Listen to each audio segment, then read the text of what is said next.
time here on CRJ about doing reviews. Yeah, we have. So I think we're going to start, instead of having a whole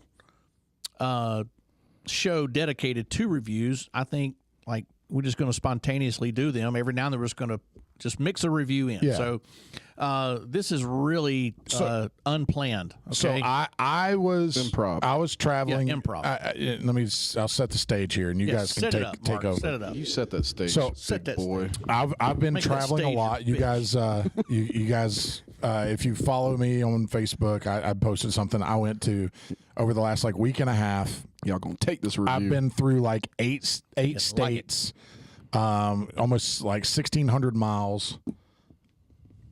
Good. No, hold on. Okay. for some reason. Probably should go to that one instead of blocking me. No. the fuck out. Do yours. Go to that one. I just took everybody else's. So I went to. Okay, that's good. Selfish. I went to my mom's I picked her up, went to a wedding, and then went to the beach. But anyway, I saw a sign, and 20 minutes from my mom's house, there's a distillery there. And I saw that they do bourbon. She lives in Western Kentucky, so it's really close to Mom's house. Just a small family-owned distillery, Casey Jones Distillery, just outside of Hopkinsville, Kentucky. And just to be clear, that's not Casey Jones from Ninja Turtles It is not. that had the hockey mask and the hockey puck. Correct. Or Yes. But they were both named. His name is Casey Jones. Well, there was also Yes. Casey Jones, the train conductor. from Thomas Train. Thomas It was an old song about Casey Jones. It's an old song from about Kentucky. the Yeah, train- he landed in the same spot train where they made conductor. this fucking bourbon. Was that the guy? Was he like? Is that the origin before he become hockey mask? Casey Jones Casey on Ninja Jones? Turtles? Could have been. Maybe. That's crazy. So Casey and the Stupid Grateful as Dead shit. sing about him too. Do they really? So Dude, Casey Jones goes Casey deep. Jones, better watch your speed. So- trouble yeah. ahead, Yeah. trouble behind. Put in that mic, homie. yeah, sing it, Jeff. So Casey Jones Distillery. The story behind it is, I think it was the granddad. So Casey Jones was from Golden Pond, Kentucky. That's him. Yeah. And Casey was the master still maker there. Yeah. In that part of Kentucky. Anyway, And he did that. He started that out in his spare time. He was a train conductor. And when he'd get into the major cities with the train, he would help out a chemically mutated turtles who happened to learn kung fu from a rat. But look, there was this hot ass reporter that was involved, so it was all worth it. I mean, shout out to Casey Jones Distillery. That was trying because y'all so are doing it hard to hold that together right there. This is what the problem's going to be with doing a review on anything at all. All 'cause right, we're a Mark. bunch of idiots. But so you went to the. Did you bring a hockey mask just in case? no. If you go back, can I get a signed hockey mask just for the hell of it? Just Casey Jones. Just say, from just somebody be just like, my friend's an idiot. Can you just sign this Yeah. and put it up. Maybe a somebody- bottle- can we get a signed bottle of bourbon? Maybe. Well, I want that That'd too, be but I want the cool. hockey mask. Yeah. And if they get Y, then I'll buy like twice as much. By barrel. Yeah. Give me a barrel. Y'all So- are awesome. So Casey Jones Distillery, he built stills back in the day, and charged money for them, and had one particular design that he used that fit in the bed of a truck. And they call it a square pot. Yes. Yep. Square pot. Oh, look Yep. at you go. Yeah. Damn. So they said he was very good at it. Did it for money. It charged around $20, and a gallon or two of product was his thing. He said, I'll build it $20, which in today's time is about $350. He would build it, and he just wanted $20 and a couple gallons of whatever you got out of it. So he ran he ran moonshine and a lot of them around that time for Al Capone. Well, then fast forward, many years later, the still that lineage, AJ is his grandson, Arland Casey Jones. They call him AJ. So his grandson now is the distiller there, and he handcrafts, every batch of Casey Jones spirits using recipes that were handed down from generations from his granddad and through that Prohibition That's time. cool. Really cool story. That is really cool. So I swung by there and I bought 2 different bottles. They're very well known for moonshine. So I wanted to get a bottle of that, and then I know how much you guys love bourbon, and so I wanted to give, yep, there you go, Kyle. So I wanted to grab a bottle of bourbon too. So they have 3 different batches that they do. That's their Weeder brand, their Weeder batch of bourbon. I think they pronounce it Weeda. Weeded. Yes, that. I don't think That was they a pronounce hard it. ER joke, but y'all don't get it. It's fine. I get it now. So anyway, the moonshine that I got is their Total Eclipse moonshine. They are right on the cross of where the 2 eclipses crossed the United States in 2017 and 2022. Yeah, put it right here in front of Jeff's face. Let me there. Okay, yeah, that's it. So they're right there in that X. So they did this. They have also a bourbon that they bottled, which is their Total Eclipse bourbon that they bottled in 2017 when the first one threw. So that is their Total Eclipse That is moonshine. really amazing that they would be at the place where both eclipses crossed. Yeah. At the same time. Yeah. And Yeah, that is actually really so cool. on the other side of this is the bourbon. Yeah, tell me about the bourbon, because again, I'm not a bourbon guy. I'm not. So I like it. I like the idea. I like the story of it. But Jeff, you're probably our bourbon aficionado. Well, not really, but I will tell you this: like CRJ, the biggest difference in the mash bills on moonshine is just corn and sugar. Mm-hmm. Right? It's just corn and sugar, and it is not. It does not get. They don't store it in like the it's not aged. The charged barrels. Yeah. It's just pretty much when it comes right out of the pipe. That's what you get. That clear, what they call white lightning. Mm-hmm. But it's also just corn and sugar. Bourbon, oftentimes, bourbon has to have at least 50% corn. And then a lot of times they will have either barley, rye. Some will have. You'll see rye whiskeys. But if they call it a wheated bourbon, then that means that the other ingredient is predominantly wheat. Yeah. So in this case, there's actually 4. They call it 4. It's really 2. I mean, 3. There's 2 different variations of corn here, but so there's corn, wheat, which is 35%, corn, which is over 50%, and then barley, which is just 12%. But Kentucky straight bourbon, they're very strict about their productions of that. So in order to call it Kentucky straight bourbon, it has to be distilled in Kentucky. Yeah, right. It can't just be And they talk packaged. about, the limestone water in Kentucky is what makes it so distinct. And you will see bourbons in a store and it'll say like straight bourbon, right? Or, something like that. Just bourbon. Right. And it's made the same way, but it's not made in Kentucky. Right. That's the difference. So not the history and the lineage of bourbon. and I, and I've had bourbons that were made in other states and they're good. It doesn't mean they're not good, but this particular... This is what sets them aside. That's right. Yeah. This is pretty cool, though, because it says wheated Kentucky straight bourbon, authentic square pot distilling, Hopkinsville, Kentucky. So it's kind of cool. It's 47% alcohol, which is roughly 95 proof. Now, here's the odd thing. This has only been aged 4.9 years, which is right at 5 years, which is young for a bourbon. Yeah. That's a relatively young bourbon. I mean, let me compare that to this, which is Eagle Rare. So this is also a Kentucky straight bourbon. This is made by Buffalo Trace, which very famous big distillery.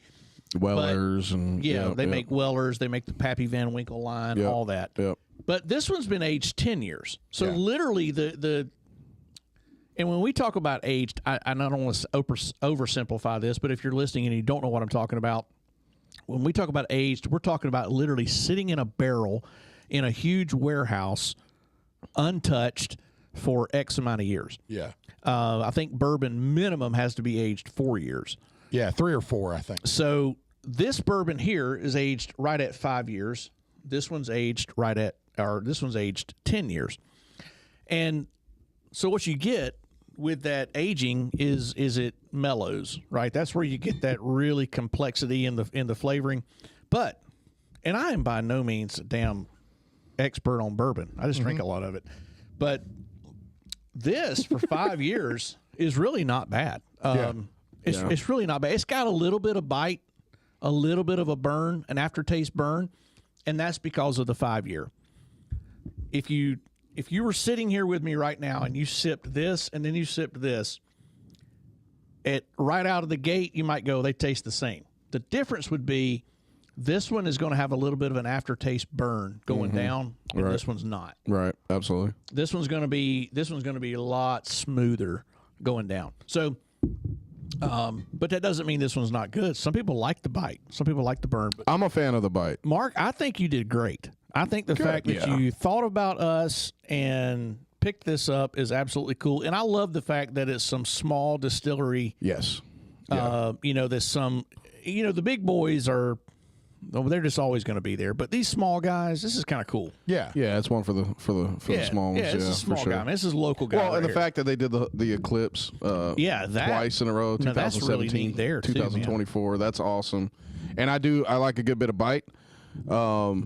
So especially in my you drank bourbon. Some of that moonshine. Yeah, I'm sitting here drinking on this damn moonshine now. On the bourbon, I do like a good bit of bite. Even on some of even that's why I like Whistle Pig, because even on like their 12-year and their 15-year, it has the right amount of bite for me that I enjoy. I like a little bit of burn. I like a little bit of bite. And the corn whiskey, that's kind of what I'm looking for.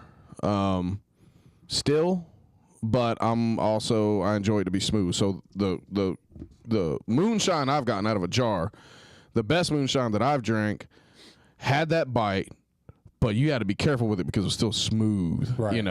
The biggest thing I've run into with like store-bought moonshine is that you get too much of that like alcohol taste to it, or because a lot of them will use just like Golden Grain or Everclear, and they'll call it moonshine. They'll just give it that corn whiskey taste. Yeah. You can tell this is really done high proof. Yeah, and it's just off. Yeah, this has that real corn whiskey taste. It's a little bit of sweet. It's got a good bite on it. Smooth. Yeah, you could taste the sugar. I mean, absolutely, it does have a sweet taste. Absolutely, which is what I couldn't. My palate's messed up to try the bourbon. I'll have to do it another time, but.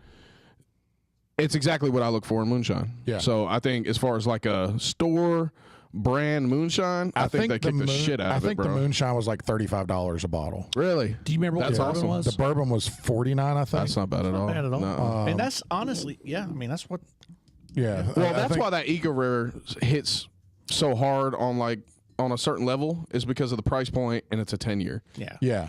It just in comparison to you can't take a 4-year compared to a 10-year. Charge a little more than likely because they are small. Yeah, it's a small batch. I want to say it's 7,000 bottles of bourbon a year. And that is not much. And not in comparison to the big boys. No, not at all. No, they probably do 7,000 a day. I like it that they don't try to scale it past that. No, they have a little bit. They added one.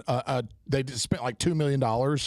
A couple years ago, and added another house because I think they're making the right adjustments to do into bourbon, and it's going to take the time.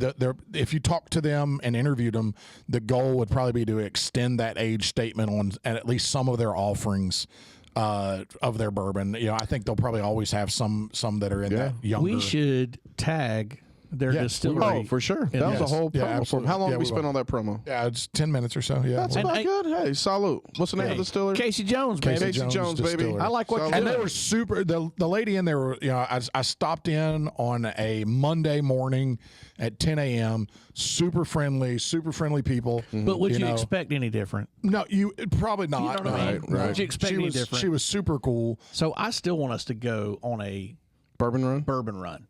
Yeah, can we run from the cops?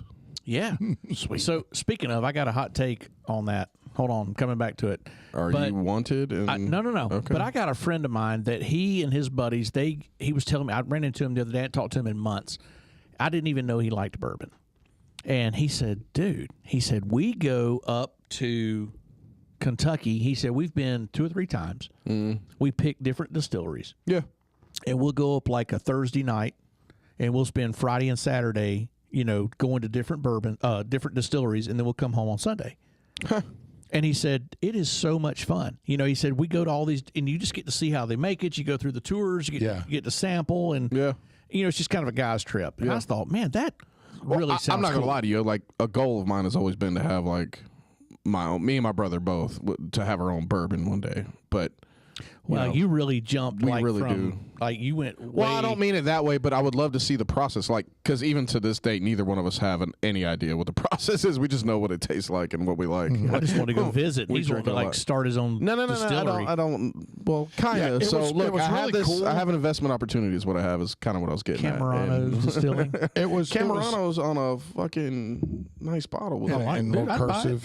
Damn right. It was really cool seeing seeing the small distillery, wide bottle. Like they had a flat, like a fifth wheel pulling in with a bunch of things of corn, big old like pallet loads of corn that they were pulling in on a. All right, I don't mean to go down the business rabbit hole, but we could also just have like we can hunt over corn in Georgia, so we could just corn for bourbon, corn for deer. Hey, I get some hogs out there. I think it'd be an awesome thing to. What was the name of God? It was with fishing and hunting. Oh, what did we call it? What did we call it? Dave, do you remember the name of our bait shop? Hooks and no. Yeah, damn it! I'm sorry I brought that up. Something now. about hookers, or. No, yeah, reels. I thought it was something with reels. I don't know. I remember we had Move it on. Poor and Needy. I know that for like a speakeasy. Okay, so speaking of running from the cops. Okay. This is a hard segue to the left. It's okay. I'm probably going to. But Mark did push the button. He did. So I watched an old movie recently that's been out for several years, and I had never watched it in entirety. Friday? Highwayman. Oh, well, is that the one with Kevin Costner? And Woody Harrelson. Woody Harrelson, yes. Good movie. Based on a true story about Bonnie and Clyde. And if you haven't seen that, I know I'm probably going way back because this old movie, man, it was so good. Yeah. I mean, fantastic. Yeah, I never actually finished the movie, but very good movie. It's awesome. Well, you know how it ends. I mean, Well, I know Wayne's World's version of it, but I love you, Garth. You know that. I love you. So what about Running from the Cops, bro? Well, that was it. What? That was it. To bring up a movie? Yeah, you didn't run from the police or nothing. Well, no. Sometimes I picture you running from the police in a white Bronco with a Tupac T-shirt on, just spitting at cops. Wait, that's hilarious. Did I kill a waiter driving? Did I kill a waitress or waiter? Or that's OJ. Well, it was OJ's Bronco, but you're wearing a Tupac shirt. Yeah, I watched.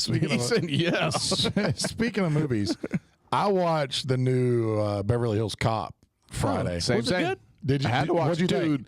That's my childhood. Yeah, childhood right there. So Beverly Hills Cop. I thought they did a great job of just nostalgia. Does Eddie Murphy play any cameos in it? Who? Eddie Murphy. Yeah, he's in the whole thing. I don't know. He's a main character. Yeah, they kept him. Yeah. Oh, okay. Yeah. I thought they had new people. They have a daughter, but they have him and who was his partner from back in the day? The young guy. The Mel Gibson. No. No, I forget his name as an actor. I forget his name. Yeah, the chief. The chief was still in it, but then the young, like brand new partner that he took along with him. Oh, something Junior. Hold on, Lovitz. Let me find it. Lovitz, something Lovitz. That's really his name. Something Lovitz Jr. Maybe not Junior. Rick. Stanley. No. Rick Lovitz. It's not Rick Lovitz. You'll know when it is. But it is really good. And they did some really good. They had some really good comedy through it. Like some of them got like cheesy, like Eddie Murphy gets sprayed in the face with like mace, and he's still trying to drive like a golf cart. Yeah, that was funny. It was funny, but it was like kind of and I was like, oh, don't go here with it. You know what I didn't get? What? I didn't get his laugh. We didn't get his damn. You think he doesn't do it anymore? Must not. I bet he. Too old. I bet he mixed just. It. Yeah, I think he probably took it out. That, we didn't get it. Yeah, No. damn, I didn't even think about that. yeah. But they had some really clever comedy in it. It was done really well. They like. There's very few anymore, especially like remakes. Who? Gordon Lovitz Jr. Yeah. That's what it is, isn't it? Did you find it? He goes by Rick. Well, Joseph Rick Gordon-Levitt Joseph Go. Yeah, He goes by Levitt Rick. Jr. and Judge Reinhold. That's Billy. Yeah, Billy Billy. is what it was. Billy. Yeah, Billy. Yeah, yeah. Billy Rick. Right. Which is short. Rick is short for He Gordon. goes by And then Rick. Kevin Bacon was in it. Kevin Bacon was the bad Really? guy. He was the bad guy. Yeah. Plays He's a good bad guy. Plays Okay. a good bad guy. Mm-hmm. Yeah. No, It I thought it was good. done really well. I really enjoyed it. I think they checked all the boxes as far as did exactly what I Beverly think Hills they Cop goes. Yeah. Dude, how about the remake? I want to know who did the remake on the Beverly Hills Cop music. Yeah, it was good towards too. the end. Yeah, I'm yeah. Googling that right now. Yeah, it was really good. The Surge was in it. Yeah, Surge. So Foley. Yeah, I cannot. It was so God, so good. yeah, brought back There's Surge. so many just of those good moments. I was in it, really man. happy with it. I was too. That was my childhood right there. Beverly Hills Cop. Yep. Another 48 hours. Eddie Murphy Raw. Remember that yeah. stand-up comedy Dude, one? my parents let me watch that as a child. Really? Mine didn't, and I still did. Yeah, it shows. It was so good. Yes. Yeah. Did you know that Frank Hammer and Manny Galt killed over 50 people in one night? Who's that? That's the guys that were the lead characters in Highwaymen. That they're the guys that were credited in finding Bonnie and Clyde. Oh, I did not. They were Texas Rangers. That's crazy. He hit you with that's crazy. That's crazy. They killed over 50. Look at Dave. We've lost Dave. Well, because That's what we do. Dave, I circled back because they just completely just railroaded my Bonnie and Clyde story. You didn't have anything else. No, you were done. I wasn't done. You said you were done. oversold. You said, "Is that it?" Kyle said, "Is that it?" You're like, "Yeah, No, that's he it." said, "Do you run from the cops?" I said, "No." He's like, "Is that it?" Yeah. Is what he said. Because you were like, "Hey, speaking of running from the cops, we'll I'm like, run it oh, back. shit. We'll run it back. Oh, shit. Hefe ran from the cops earlier. And like, Frank no, Hammer. it was just a Well, lead you were- into Bonnie Frank and Hammer. Clyde. Some Okay, old Frank. movie with Kevin Bonnie Costner and and Woody Clyde. Harrelson. Awesome, dude. It's Frank. It was a great movie. Old man Tulsi Frank. King's a great is a good Tulsa King, not Tulsi. Hadn't seen Tulsa that one. King. What's that about? Tulsa King. It's got Sylvester Stallone in it, and he's like a mobster, gets pushed out to Oklahoma. He's fresh out of prison from doing like a 20-year stretch, and he just basically shows up, and it's like wide open. So he starts extorting people and doing his thing right away. Isn't that a show? Yeah, Is it's that a a show, My not a nephew movie? actually works on it. Is it? Really? He old? works Is on it. Is yeah. it current or? Yeah, relatively. Yeah, it'll be like next year sometime before the next season comes out. Yeah, Because there's of the like 2 strike. seasons already. And it's called 3? Tulsa No, just King? one. Oh, Is it just on one? Tulsa Netflix? King. Yeah, Tulsa, Hulu Oklahoma. maybe Oh, it's not on Netflix. or Apple TV. I don't remember which one it's on. It's Hulu or Prime. Yeah.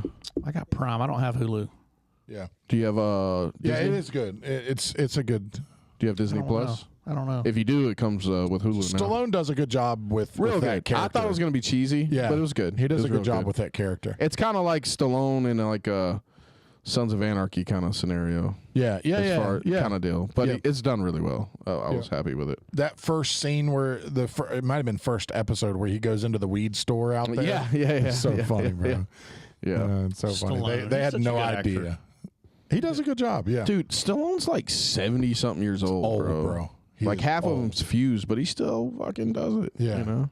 And he plays a good like old guy in that too. Yeah. Like he plays up to like who he actually is, which is an aging person. Still banging know, like young ass chicks. Yeah, just he still does what he does. Young still for his age, like, they still were in their dresses 30s. nice. Still, still drives nice cars and all the things. But he's older. He can't get out there and do everything that he used to do. Mm-hmm. And I think it's a good role for him. Adrian. The Stallone story of Sylvester Stallone is like a crazy story. You know? That story alone is awesome. Yeah. Stallone. The story alone. Stallone story. The Stallone alone story. Hey. Yeah. No, it's good.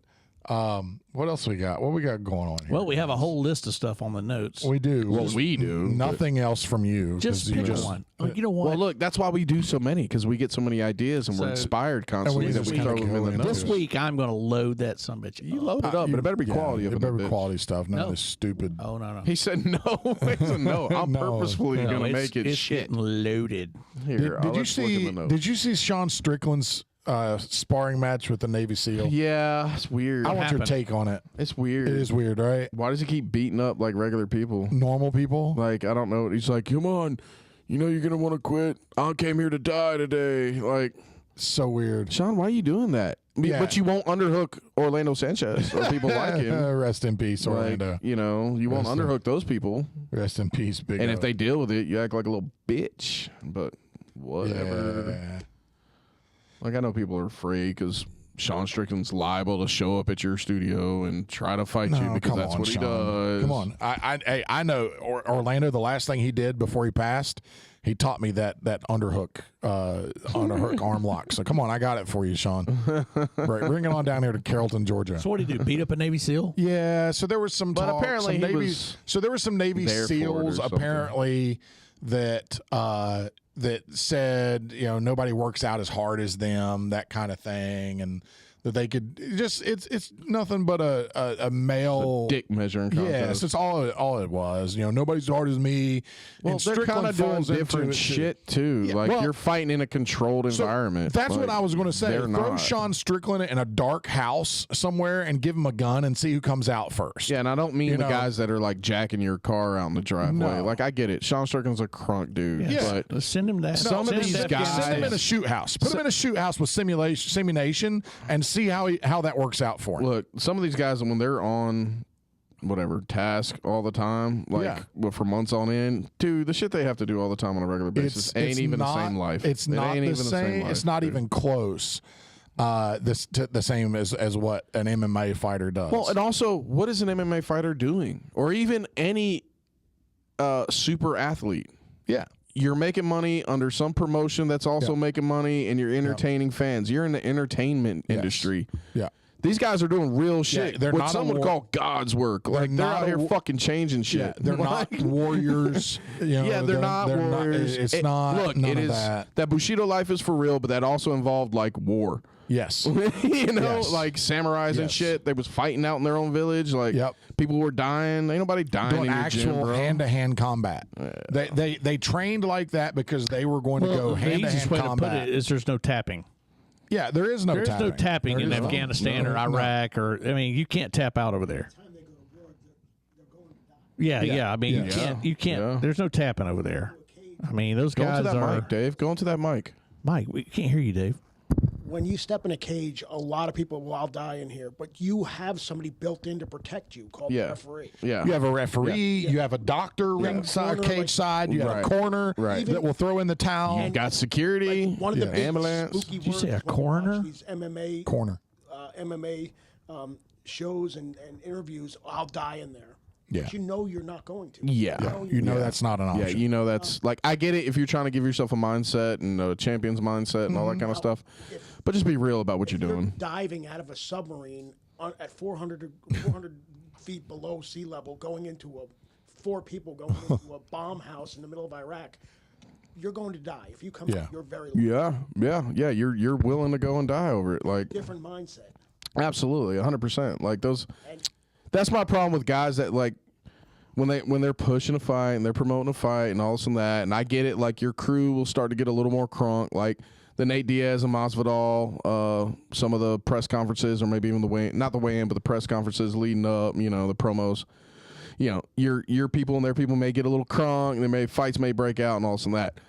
But it's the ones that like try to be real serious about it. Like, hey man, you need to relax because all y'all are just gonna fight and go back. But- and I'm not even talking about on like professional level. You'll get it on like local levels where guys will try to be like, yeah. hey man, you need to relax and keep that shit on the mat or in the gym before it gets real. Like there's certain people out here that you won't make it up the highway with. No, right? Like, good luck making it up the interstate. You're going to deliver cases of Pepsi on Monday. Yeah, go back to your cubicle. Stop it. It's not that. You're not that serious. It's the same thing I have with the fake 1%ers that are out here playing Sons of Anarchy. Yep. And you're going to be going to your desk job on Monday. Fucking relax, dude. Like wild hogs. Yeah. Well, no, at least those guys aren't trying to pretend to be like fucking 1%ers. Yeah, and see, those are fine. Those are good ones. Diaz and Masvidal, like those guys came from the streets too. They're more real than like a Sean Strickland is. Yes, yeah, absolutely. Like they have people that kill people. they have put people in the ground. Yeah. You know, Masvidal down there in Miami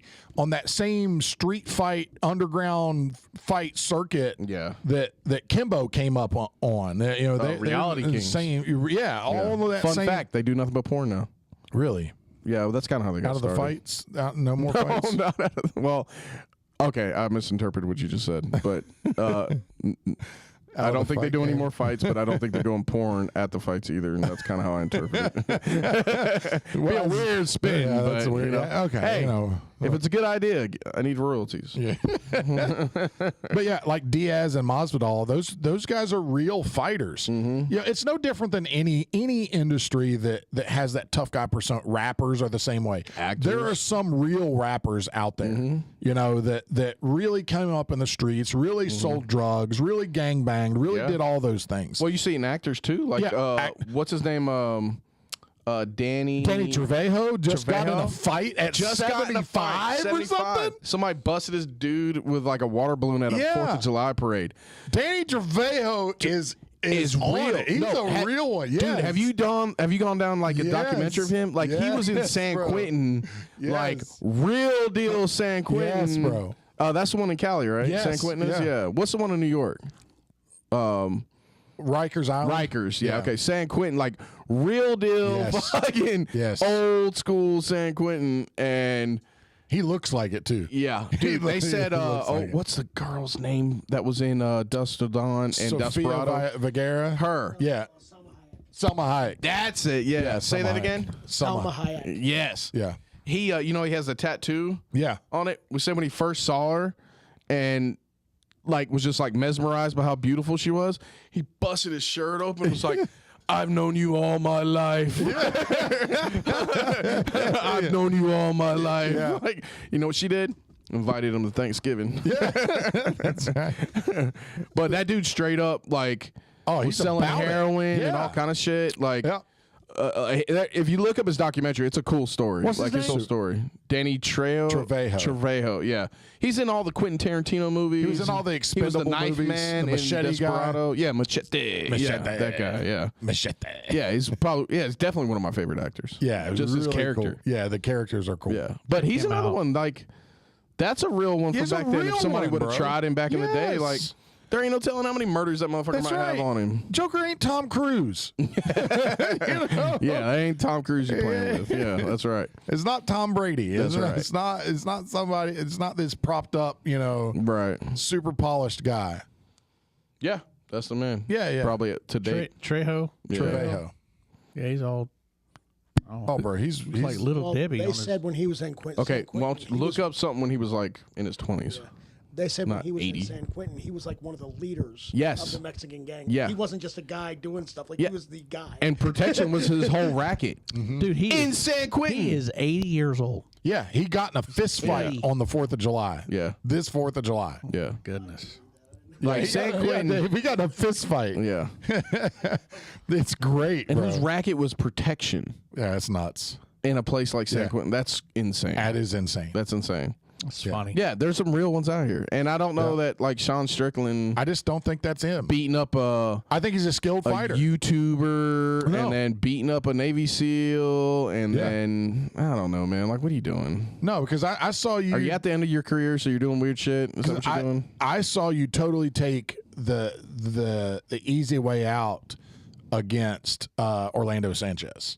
when Orlando Sanchez bullied you back. Yeah, you didn't go and try to like, all right, we'll put some gloves on, let's fight. No, you're like, I got to fight in a week. Yeah, you took the easy way out on somebody who's bigger and stronger than you, and you knew could grapple. You knew, again, another one, Orlando Sanchez was about that life. Hell yeah. Early Orlando Sanchez was another one selling fucking guns and the Cuban tree stump was on one back in the day. Yeah, so he did everything. Strickland isn't that guy. You're not that guy. No. And he can be that guy because he's a skilled MMA fighter. He's better than he is, former light heavyweight UFC champ. He is really short run, but whatever. Really good, really skilled. Like, he is top 1% of MMA fighting. Doesn't mean just because you beat up a Navy SEAL in a cage. Well, but it doesn't mean anything. And not only that, but like, why are y'all pushing it? Yeah. Like, that's not on accident that the video got leaked. Like, y'all are clearly doing a video of you beating up a Navy SEAL. You want it. Yeah, you want that out there. Because all your other videos like this have hit, and this keeps you relevant. Like, it's just weird, man. Like, what it is. I don't like it. Yeah, I don't like it either. It's weird. But we're all talking about it. We are talking about it. That is true. And I think that's all it is they know that clicks are clicks, and it doesn't matter. That's a lot of it, for sure. Yeah, I mean, sure. They don't care. I mean, any publicity is positive. Yeah, but if you're trying to, absolutely. If you're going to push this narrative, like, then go find you some gym monsters and roll up to some random gyms and fight some random. Go down to Rio and find some random Brazilian that's just been in the fucking cave for the past 10, 15 years. That's just now in his 20s. Like, go run it with those guys. Like, You might discover some talent. Get deep in on jiu-jitsu, something you're not really, really good at. Go well, no, dive he knocks in. it. He doesn't believe in it and all that stuff. Yeah, well, okay. Especially since Orlando. Rest in peace, Orlando. I wouldn't either if I was, if I wasn't going to be good at something, I'd say I didn't believe in it either. Well, something that tests your ego the way it does, I imagine he probably does. So Sean Strickland says he doesn't believe in jiu-jitsu? Yeah. He's a black belt in jiu-jitsu. But I believe, isn't that right? I want to say he's a black belt in jiu-jitsu, but he kind of shits on it too, though. That's weird. In a weird way. He's said a few things about it. Well, he is a black belt. Yeah, I forget under who, but like threw it in the garbage, that kind of stuff. Said he didn't. Yeah, he said BJJ doesn't work. Right, and I don't know his BJJ experience, but I'm sure he was kind of a fucking douchebag about it. Yeah, I'm not. If it doesn't work, then he's not the smartest. How did Orlando make you out to be a little crybaby about an underhook? Yeah, right. That's jiu-jitsu, buddy. Yeah. And that's not even the most intricate jiu-jitsu. That's just big guy Gracie Baja jiu-jitsu. Yeah. Relax. Why don't you go get you a real one? He got punked by probably the softest jiu-jitsu organization in the world. McDonald's of jiu-jitsu. The McDonald's of jiu-jitsu. Yeah. No disrespect to Orlando Sanchez. Well, there's some hard ones. All right, I got wrist locked by one a couple IBJJFs ago. All right, so there's some hard ones. But as far as like as a whole, as a affiliation or whatever goes, there's a lot of them, and they really they sell their room. Yeah, they sell it. They sell it a lot. Which there's a lot of that happens in jiu-jitsu. Yeah, I mean they're just trying to make their money a certain way. Right. We choose not to do that here at Integrity BJJ. We choose not to. We try not to oversell ourselves. Down the river for it. Yeah. No. But it's easy to do. I can see how those guys get there though. We talked to some guys today that were, speaking of some of that, some of that big affiliation. Some people that have steered the other way, away from some. I won't say any names, but it's it's just funny how you see a lot of that as people progress through their belts and they start to get more experiences with different rooms and all that, and they're not being oversold, and they see behind the curtain, and It's funny how long you can be. They get as soon as they get let into that, and this is anything and everything. As soon as you get let into the inner circle, you have a decision to make. Yeah. As soon as you get to see behind that curtain, you have a decision to make. Am I going to allow myself to be sold and go all the way in with this and be a believer, or am I going to take a step back and go a different route and stay true to what I started this at? Mm-hmm. Yeah, what do you, and especially if it works. Yes. Like, if it works, that's when it starts getting tricky. Like, you look at the Lloyd Irvin stuff and quite a few others affiliation. You look at the Danaher stuff. You look at all those guys, like, they're already kind of, they get clicky, but they utilize, like, the cult aspect. And, you know, if your instructor is a good guy and he's inviting you over to learn techniques because it's cool, that's one thing. But if y'all are having like secret training sessions and this is the real stuff, that's and weird, like bro. There's only extra real stuff if they're not giving you everything on the mat any fucking way. Right. So why is there extra, man? Why is everybody not getting it? That's the Brazilian model, though. Yeah, absolutely. That's the Brazilian model. That's what they, 15, 20 years ago, that's the way it all started, is you got a very vanilla, generic brand of jiu-jitsu. Well, in everyday classes, and then you had to either do privates, you had to really slide in there, and they had to really take you under their wing. Oh, my champion. Well, if you look at like the origins and all, like Brazilian Jiu-Jitsu had a really good selling point right out the gate, and it was that the little guy beats up the big guy. Can beat the big guy. And so Jeremy Strout was the Raspberry 8. He was on a podcast, I don't know how long ago it was, but he was talking about this. And he points out that like their selling point that the small guy beats the little guy was really good. And then UFC, whatever, 1 or 2, whatever Hoist Gracie came into, kind of shows that and everything, right? But that only works when other people don't know. They don't grappling. know anything. Like not even just jiu-jitsu, but like grappling in general. Right. As soon as everybody does, fucking size and strength play a big factor, bro. That's why wrestling, judo, sambo, why you see super competitive Brazilians, they all get super jacked and they all use weight training as like a staple and a platform to stand on. Yep. They all utilize it. Old school wrestling programs have been utilizing weight training since forever. Weight training. Acai it's and weight training. Jesus. You don't get one without the other. You got to have a little acai. And the Jesus and the weight training. But they all utilize it, So then their selling point starts to diminish because you have to sell it now. Like now you got to sell it up the river. So then you start doing weird shit like holding back techniques, and you start getting this whole, I don't know if you call it the God factor or whatever, but you start like presenting yourself like a cult where you're something special, the guru thing, weird stuff like having private training, in your garage. But and just with the intent, if your intent is for everybody to get better, and there's an extra day for us to train, that's different.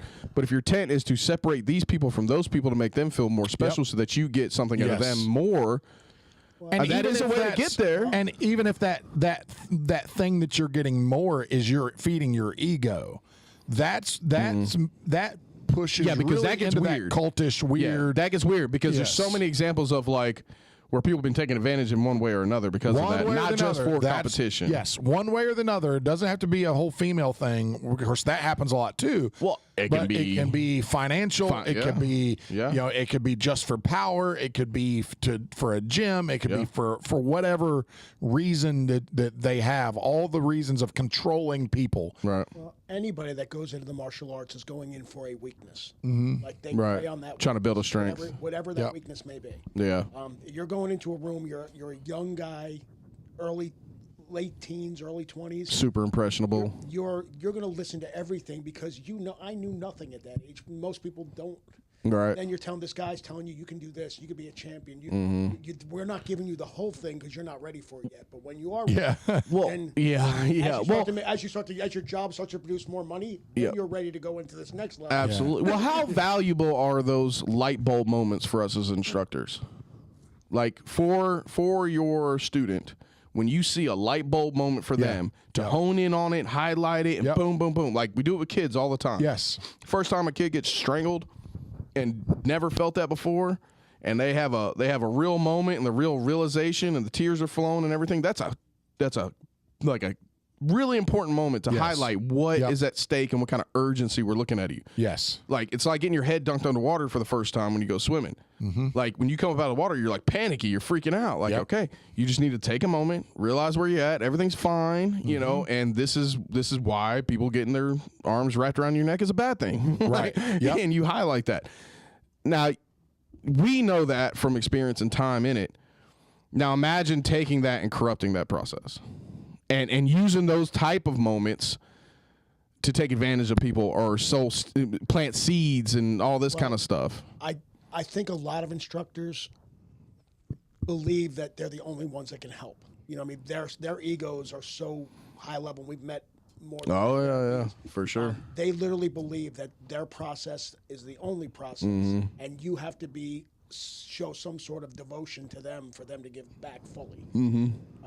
I need to get something from you to get something. Right. Yep. Whether it be money, finances, females, whatever it may be. Yep. We've trained all over. I've trained all over the world pretty much. Yeah. This gym is a very rare. Integrity is a very rare place. Right. Unfortunately, it's a very rare place. I think there's more of them now. Absolutely. I mean, I love Americans by and large. Yeah. Are independent thinkers. Well, but they're the other side of it. Me and Mark were just talking about this week. The other side of it is, unfortunately, there's a lot of them that want to be sold. Yes. Like, there's a lot of people that want the whole. It's surprising. It's like, you don't want the real shit. They want the package. Well, yeah, you want to be sold and told that you're great. What the hell?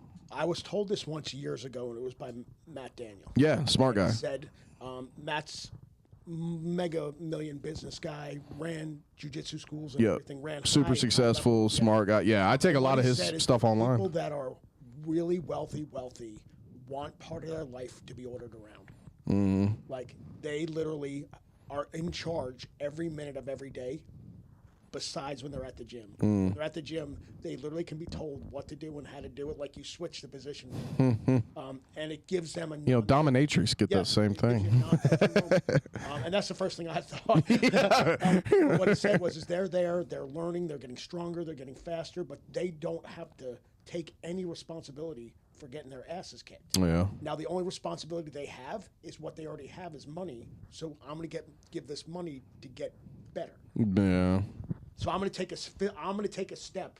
Well, they have the responsibility to keep showing up, to keep training hard, to take instruction and all that. But one way to kind of lube that up, so to speak, not to piggyback off the old dominatrix thing, but one way to kind of lubricate that whole process is to pay more, or buy some more privates, or try to float it around, or say, hey man, I've got this huge construction company, or I'm a doctor over here, come see me, or I'm a, fill in the blank, stuff like that. Like, I can, start trying to provide services, which I'm all about, like bartering and people being as a village. But it gets a little funky somewhere when people's intent are kind of fucked up. You know what I mean? And it's a reason why you hold yourself to certain morals, and you have a mission statement, you have a why, and all that kind of stuff, so that you fall back on that.